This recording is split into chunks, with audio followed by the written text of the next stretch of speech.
చార్మినార్ భాగ్యలక్ష్మి అమ్మవారిని మంత్రులు పొన్నం ప్రభాకర్, కొమిటిరెడ్డి వెంకటరెడ్డి దర్శించుకున్నారు. అమ్మవారికి పట్టు వస్త్రాలు సమర్పించారు.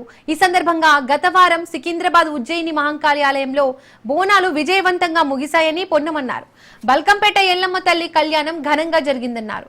రెండు జంట నగరాల్లో చాలా ఆలయాల్లో బోనాలు జరుగుతున్నాయన్నారు. ప్రమాదాలు జరగకుండా అమ్మవారి ఆశీస్సులు ఉండాలని కొమిటిరెడ్డి వెంకటరెడ్డి ఆకాంక్షించారు. నగరంలో బోనాలు ఘనంగా నిర్వహిస్తున్నామని ప్రజలందరికీ బోనాల శుభాకాంక్షలు తెలిపారు.